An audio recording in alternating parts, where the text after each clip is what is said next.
ओम नमो भगवते वासुदेवाय नमः। नमस्कार, जय श्री कृष्णा। स्वागत है आप सभी का मेरे चैनल पर। आज मैं आपको श्री सत्यनारायण व्रत कथा सुनाऊंगी, जिसे सुनने मात्र से आपके जीवन की सभी मनोकामनाएं पूर्ण होती हैं। तो चलिए सुनते हैं श्री सत्यनारायण भगवान की कथा। पहला अध्याय। एक समय नैमिषा नारायण तीर्थ में शौनकादि 88,000 ऋषियों ने श्री शुकदेव से पूछा, हे प्रभु, इस कलयुग में वेद विद्या रहित मनुष्यों को प्रभु भक्ति किस प्रकार मिलेगी तथा उनका उद्धार कैसे होगा। हे मुनिश्रेष्ठ, कोई ऐसा तप कहिए जिसमें थोड़े समय में पुण्य प्राप्त हो तथा मनवांछित फल भी मिले। वह कथा सुनने की हमारी प्रबल इच्छा है। सर्वशास्त्र ज्ञाता श्री सूत जी बोले कि हे वैष्णवों, मैं पूज्य आप सबने प्राणियों के हित की बात पूछी है। अब मैं उस श्रेष्ठ व्रत को आप लोगों से कहूँगा जिस व्रत को नारद जी ने श्री लक्ष्मी नारायण भगवान से पूछा था और श्री लक्ष्मीपति ने मुनि श्रेष्ठ नारद जी से कहा था। यह कथा ध्यान से सुनो। एक समय योगी राज नारद जी दूसरों के हित की इच्छा से अनेक लोकों में घूमते हुए मृत्युलोक में आ पहुँचे। यहाँ अनेक योनियों में जन्मे हुए प्राय सभी मनुष्यों को अपने कर्मों द्वारा अनेक दुखों से पीड़ित देखकर विचार करने लगे कि किस यत्न के करने से निश्चय ही मानवों के दुखों का नाश हो सकेगा। ऐसा मन में सोचकर भगवान नारद विष्णु लोक को गए। वहाँ श्वेत वर्ण और 4 भुजाओं वाले देवों के ईश नारायण का, जिनके हाथों में शंख, चक्र, गदा और पद्म थे तथा वरमाला पहने हुए थे, देखकर स्तुति करने लगे। हे भगवान, आप अत्यंत शक्ति से संपन्न हैं। मन तथा वाणी भी आपको नहीं पा सकती। आपका आदि मध्य अंत नहीं है। निर्गुण स्वरूप सृष्टि के कारण भक्तों के दुखों को नष्ट करने वाले हो। आपको मेरा नमस्कार है। नारद जी से इस प्रकार की स्तुति सुनकर विष्णु भगवान बोले, हे मुनि श्रेष्ठ, आपके मन में क्या है? आपका किस काम के लिए आगमन हुआ है? निसंकोच कहो। नारद मुनि बोले, मृत्यु लोक में सब मनुष्यों जो अनेक योनियों में पैदा हुए हैं, अपने अपने कर्मों के द्वारा अनेक प्रकार के दुखों से दुखी हो रहे हैं। हे नाथ, मुझ पर दया रखते हुए तो बताइए कि उन मनुष्यों के सब दुख थोड़े से ही प्रयत्न में कैसे दूर हो सकते हैं। श्री भगवान जी बोले, हे नारद, मनुष्यों की भलाई के लिए तुमने बहुत अच्छी बात पूछी है। जिस काम के करने से मनुष्य मोह से छूट जाता है वह मैं कहता हूँ। सुनो, बहुत पुण्य देने वाला स्वर्ग तथा मृत्यु लोक दोनों में दुर्लभ यह उत्तम व्रत है। आज मैं प्रेमवश होकर तुमसे कहता हूँ, श्री सत्यनारायण भगवान का यह व्रत अच्छी तरह विधान पूर्वक संपन्न करके मनुष्य तुरंत ही यहाँ सुख भोग कर मरने पर मोक्ष को प्राप्त होता है। श्री भगवान के वचन सुनकर नारद मुनि बोले कि उस व्रत का फल क्या है, क्या विधान है, किसने यह व्रत किया और किस दिन यह व्रत करना चाहिए। हे भगवान, मुझसे विस्तार से कहो। भगवान बोले, दुख शोक आदि को दूर करने वाला यह व्रत सब स्थानों पर विजयी करने वाला है। भक्ति और श्रद्धा के साथ किसी भी दिन मनुष्य श्री सत्यनारायण की शाम के समय ब्राह्मणों और बंधुओं के साथ धर्मपरायण होकर पूजा करे। भक्ति भाव से नैवेद्य, केले का फल, घी, दूध और गेहूं का चूर्ण सवाया लेवे। गेहूं के अभाव में साठी का चूर्ण, शक्कर अथवा गुड़ ले तथा भक्ति भाव से भगवान को अर्पण करे। बंधु बांधवों सहित ब्राह्मणों को भोजन करावे, पश्चात स्वयं भोजन करे। रात्रि में नित्य गीत आदि का आयोजन कर श्री सत्यनारायण भगवान का स्मरण करता हुआ समय व्यतीत करे। इस तरह व्रत करने पर मनुष्यों की इच्छा निश्चय ही पूरी होती है। विशेषकर कली काल में मृत्यु पर यही मोक्ष का सरल उपाय है। दूसरा अध्याय। सूत जी बोले, हे ऋषियों, जिसने पहले समय में इस व्रत को किया है उसका इतिहास कहता हूँ, ध्यान से सुनो। सुंदर काशीपुरी नगरी में एक अत्यंत निर्धन ब्राह्मण रहता था। वह भूख और प्यास से बेचैन हुआ पृथ्वी पर घूमता था। ब्राह्मणों से प्रेम करने वाले श्री सत्यनारायण ने ब्राह्मण को दुखी देखकर बूढ़े ब्राह्मण का रूप धारण कर उसके पास जाकर आदर के साथ पूछा, हे विप्र, तुम नित्य ही दुखी होकर पृथ्वी पर क्यों घूमते हो? हे श्रेष्ठ ब्राह्मण, यह सब मुझसे कहो, मैं सुनना चाहता हूँ। ब्राह्मण बोला, मैं निर्धन ब्राह्मण हूँ, भिक्षा के लिए पृथ्वी पर घूमता हूँ। हे भगवान, यदि आप इससे छुटकारे का उपाय जानते हो तो कृपा कर कहो। वृद्ध ब्राह्मण बोला कि श्री सत्यनारायण भगवान मनवांछित फल देने वाले हैं, इसलिए हे ब्राह्मण तू इनका पूजन कर, जिसके करने से मनुष्य सब दुखों से मुक्त हो जाता है। ब्राह्मण को का व्रत सारा विधान ब्राह्मण को व्रत का सारा विधान बतलाकर बूढ़े ब्राह्मण का रूप धारण करने वाले श्री सत्यनारायण भगवान अंतर ध्यान हो गए। जिस व्रत को वृद्ध ब्राह्मण ने बतलाया मैं उसको करूँगा, यह निश्चय करने पर उस वृद्ध ब्राह्मण ने बतलाया मैं उसको करूँगा, यह निश्चय करने पर ब्राह्मण को रात में नींद नहीं आई। वह सवेरे उठकर श्री सत्यनारायण भगवान के व्रत का निश्चय कर भिक्षा के लिए चल दिया। उस दिन उसको भिक्षा में बहुत सा धन मिला, जिससे बंधु बांधवों के साथ उसने श्री सत्यनारायण का व्रत किया। इसके करने से वह विप्र सब दुखों से छूटकर अनेक प्रकार की संपत्तियों से युक्त हुआ। उस समय वह विप्र हर मास व्रत करने लगा। इस तरह से सत्यनारायण भगवान के व्रत को जो करेगा वह सब पापों से छूटकर मोक्ष को प्राप्त होगा। आगे जो पृथ्वी पर सत्यनारायण भगवान का व्रत करेगा वह मनुष्य सब दुखों से छूट जाएगा। इस तरह नारद जी ने नारायण का कहा हुआ यह व्रत मैंने तुमसे कहा है विप्रो, मैं अब और क्या कहूँ। ऋषि बोले, हे मुनीश्वर, संसार में इस विप्र से सुनकर किस किस ने इस व्रत को किया, हम सब सुनना चाहते हैं, इसके लिए हमारे मन में श्रद्धा है। सूत जी बोले, हे मुनियों, जिस जिसने इस व्रत को किया वह सब सुनो। एक समय यह वृद्ध ब्राह्मण धन और ऐश्वर्य के अनुसार बंधु बांधवों के साथ व्रत करने को तैयार हुआ। उसी समय एक लकड़ी बेचने वाला बूढ़ा आदमी आया और बाहर लकड़ियों को रखकर विप्र के मकान में गया। प्यास से दुखी लकड़हारा उनको व्रत करते देखकर विप्र को नमस्कार कर कहने लगा कि आप ये किसका पूजन कर रहे हैं और इस व्रत को करने से क्या फल मिलता है, कृपा करके मुझसे कहो। ब्राह्मण ने कहा, सब मनोकामनाओं को पूर्ण करने वाला यह श्री सत्यनारायण भगवान का व्रत है। इसकी कृपा से मेरे यहाँ धन धान्य आदि की वृद्धि हुई है। विप्र से इस व्रत के बारे में जानकर लकड़हारा बहुत प्रसन्न हुआ। भगवान का चरणामृत ले और भोजन करने के बाद अपने घर को गया। लकड़हारे ने अपने मन में इस प्रकार का संकल्प किया कि आज ग्राम में लकड़ी बेचने से जो धन मिलेगा उसी से सत्यनारायण देव का उत्तम व्रत करूँगा। यह मन में विचार कर वह बूढ़ा आदमी लकड़ियां अपने सिर पर रखकर जिस नगर में धनवान लोग रहते थे वह ऐसे सुंदर नगर में गया।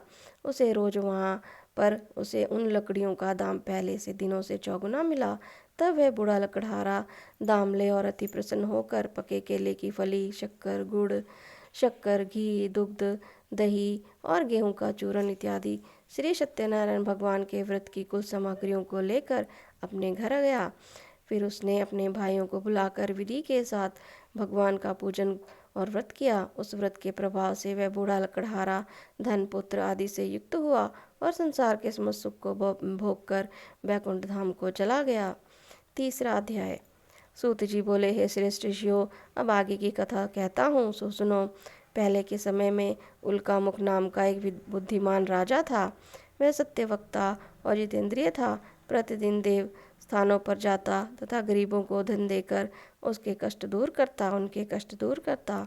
उसकी पत्नी कमल के समान मुख वाली और सती साध्वी थी। भद्रशिला नदी के तट पर उन दोनों ने श्री सत्यनारायण भगवान का व्रत किया। उस समय वहाँ एक साधु वैश्य आया। उसके पास व्यापार के लिए बहुत सा धन था। वह नाव को किनारे ठहराकर राजा के पास गया और राजा को व्रत करते हुए देख विनय के साथ पूछने लगा, हे राजन, भक्ति युक्त चित्त से यह आप क्या कर रहे हैं? मेरी सुनने की इच्छा है, सो आप मुझसे यह बतलाइए। राजा बोला, हे साधु, अपने बांधवों के साथ पुत्र आदि की प्राप्ति के लिए एक महाशक्तिमान सत्यनारायण भगवान का व्रत व पूजन किया जा रहा है। राजा के वचन सुनकर साधु आदर से बोला, हे राजन, मुझसे इसका संविधान कहो, मैं भी आपकी कथा अनुसार इस व्रत को करूँगा। मेरी भी कोई संतान नहीं है और इससे निश्चय ही होगी। राजा ने सब विधान सुन व्यापार से निवृत्त हो वह आनंद से घर गया। साधु ने अपनी पत्नी से संतान देने वाले इस व्रत का समाचार सुनाया और कहा, जब मेरे संतान होगी तब मैं इस व्रत को करूँगा। साधु ने ऐसे वचन अपनी पत्नी लीलावती से कहे। एक दिन उसकी पत्नी लीलावती पति के साथ आनंदित हो सांसारिक धर्म में प्रवृत्त होकर श्री सत्यनारायण भगवान की कृपा से गर्भवती हुई और 10वें महीने में उसे एक सुंदर कन्या का जन्म हुआ। दिनों दिन वह इस तरह बढ़ने लगी जैसे शुक्ल पक्ष का चंद्रमा बढ़ता है। कन्या का नाम कलावती रखा गया। तब लीलावती ने मीठे शब्दों में अपने पति से कहा, जो आपने संकल्प किया था कि भगवान का व्रत करूंगा, अब आप उसे करिए। साधु बोला, हे प्रिय, कन्या के विवाह पर व्रत करूँगा। इस प्रकार अपनी पत्नी को आश्वासन दे वह नगर को गया। कलावती पितृगृह में वृद्धि को प्राप्त हो गई। साधु ने जब नगर के सखियों के साथ अपनी पुत्री को देखा तो तुरंत ही दूत को बुलाकर कहा कि पुत्री के वास्ते कोई सुयोग्य वर देख कर लाओ। साधु की आज्ञा पाकर दूत कंचन नगर पहुंचा और वहां पर खोज कर और देखभाल करके लड़की के लिए सुयोग्य वणिक पुत्र को ले आया। उस सुयोग्य लड़के को देखकर साधु ने अपने बंधु बांधवों सहित प्रसन्नचित्त अपनी पुत्री का विवाह उनके साथ कर दिया, किंतु दुर्भाग्य से विवाह के समय भी उस व्रत को करना भूल गया। तब श्री सत्यनारायण भगवान क्रोधित हो गए और श्राप दिया कि तुम्हें दारुण दुख प्राप्त होगा। अपने कार्य में कुशल साधु बनिया जमाता सहित नावों को लेकर व्यापार करने के लिए समुद्र के समीप स्थित रतनसारपुर नगर में गया और वहाँ दोनों सास ससुर जमाई चंद्रकेतु राजा के पास उस नगर में व्यापार करने लगे। एक दिन भगवान सत्यनारायण की माया से प्रेरित कोई चोर राजा का धन चुरा कर भागा जा रहा था, किंतु राजा के दूतों को आता देखकर चोर घबरा कर भागते हुए राजा के धन को वहीं नाव में चुपचाप रख दिया जहाँ वो ससुर जमाई ठहरे हुए थे, तथा चोर भाग भाग गए। जब दूतों ने उस साधु वैश्य के पास राजा के धन को देखा तो दोनों को बांध कर ले गया और प्रसन्नता से दौड़ते हुए राजा के समीप जाकर बोला, ये दो चोर हम पकड़ कर लाए हैं, देखकर आज्ञा दें। तब राजा की आज्ञा से उनको कठिन कारावास में डाल दिया गया। उनका धन छीन लिया गया। सत्यनारायण भगवान के श्राप द्वारा उनकी पत्नी भी घर पहुंचकर बहुत दुखी हुई और घर पर जो धन रखा था चोर चुरा कर ले गए। शारीरिक व मानसिक पीड़ा तथा भूख प्यास से अति दुखित हो अन्न की चिंता में कलावती एक ब्राह्मण के घर गई। वहां उसने सत्यनारायण भगवान का व्रत होते देखा, फिर कथा सुनी और प्रसाद ग्रहण कर रात को घर आई। माता ने कलावती से कहा, हे पुत्री, अब तक वहाँ रही वह तेरे मन में क्या है? अब तक कहाँ रही तू? तेरे मन में क्या है? कलावती बोली, हे माता, मैंने एक ब्राह्मण के घर से सत्यनारायण भगवान का व्रत देखा। कन्या के वचन सुनकर लीलावती भगवान के पूजन की तैयारी करने लगी। लीलावती ने परिवार और बंधुओं सहित श्री सत्यनारायण भगवान का पूजन किया और वर मांगा कि मेरे पति और दामाद शीघ्र ही आ जावें।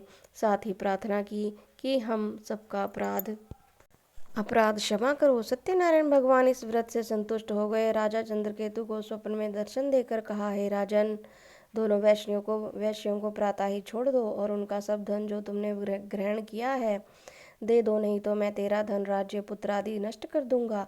राजा से ऐसे वचन कहकर भगवान अंतर ध्यान हो गए। प्रातःकाल राजा चंद्रकेतु ने सभा में अपना स्वप्न सुनाया। फिर दोनों पुत्रों को कैद से मुक्त कर सभा में बुलाया। दोनों ने आते ही राजा को नमस्कार किया। राजा मीठे वचनों से बोला, हे महानुभावों, भाविवश ऐसा कठिन दुख प्राप्त हुआ, अब तुम्हें कोई भय नहीं। ऐसा कहकर राजा ने उन्हें नए नए वस्त्र आभूषण पहनाए तथा उनका जितना धन लिया था उनसे दुगना धन देकर आदर से विदा किया। दोनों वैश्य अपने घर को चल दिए। चौथा अध्याय। सूत जी बोले, वैश्य ने मंगलाचार करके यात्रा आरंभ की और अपने नगर को चला। उनके थोड़ी दूर निकलने पर दंडी वेशधारी की श्री सत्यनारायण भगवान ने उनसे पूछा कि हे साधु, तेरी नाव में क्या है? अभिमानी वणिक हंसता हुआ बोला, हे दंडी, आप क्यों पूछते हैं? क्या धन लेने की इच्छा है? मेरी नाव में तो बेल और पत्ते भरे हैं। वैश्य का कठोर वचन सुनकर भगवान ने कहा, तुम्हारा वचन सत्य हो। दंडी ऐसा कहकर वहां से चले गए। कुछ दूर जाकर समुद्र के किनारे बैठ गए। दंडी के जाने पर वैश्य ने नित्य क्रिया करने के बाद नाव को ऊंची उठी देखकर अचंभा किया और नाव में बेल पत्ते देखकर मूर्छित होकर जमीन पर गिर पड़ा। फिर मूर्छा खुलने पर अत्यंत शोक प्रकट करते हुए तब उसका दामाद बोला कि आप शोक ना करें, यह दंडी का श्राप है, अतः उनकी शरण में चलना चाहिए, तभी हमारी मनोकामना पूरी होगी। दामाद के वचन सुनकर वह दंडी के पास पहुंचा और अत्यंत भक्ति भाव से नमस्कार करके बोला, मैंने जो आपसे सत्य वचन कहे उसको क्षमा करें। ऐसा कहकर महान शोकातुर होकर होने लगा। तब दंडी भगवान बोले, हे वणिक पुत्र, मेरी आज्ञा से बार बार तुम्हें दुख प्राप्त हुआ, तू मेरी पूजा से विमुख हुआ। साधु बोला, हे भगवान, आपकी माया से ब्रह्मा आदि भी आपके रूप को नहीं जानते, मैं अज्ञानी कैसे जान सकता हूँ? आप प्रसन्न होइए, मैं सामर्थ्य के अनुसार आपकी पूजा करूँगा, मेरी रक्षा करो और पहले के समान नौका में धन भर दो। उसके भक्ति युक्त वचन सुनकर प्रसन्न हो उनकी इच्छानुसार वर देकर अंतर ध्यान हो गए। तब उन्होंने नाव पर आकर देखा कि नाव धन से परिपूर्ण है। फिर वह भगवान सत्यनारायण का पूजन कर साथियों सहित अपने नगर को चला। जब अपने नगर के निकट पहुंचा तब दूत को घर भेजा। दूत ने साधु से के घर जा उसकी स्त्री को नमस्कार कर कहा कि साधु अपने दामाद सहित इस नगर के समीप आ गए। लीलावती और कलावती उस समय भगवान का पूजन कर रही थी। ऐसा वचन सुन साधु की स्त्री ने बड़े हर्ष के साथ सत्यदेव का पूजन कर पुत्री से कहा, मैं अपने पति के दर्शन को जाती हूँ तो कार्य पूर्ण कर शीघ्र आ जाना। परंतु कलावती व्रत एवं प्रसाद छोड़कर पति के पास चली गई। प्रसाद की अवज्ञा के कारण सत्यदेव रुष्ट हो गए। उसके पति को नाव सहित पानी में डुबो दिया। कलावती अपने पति को ना देखकर रोती हुई जमीन पर गिर गई।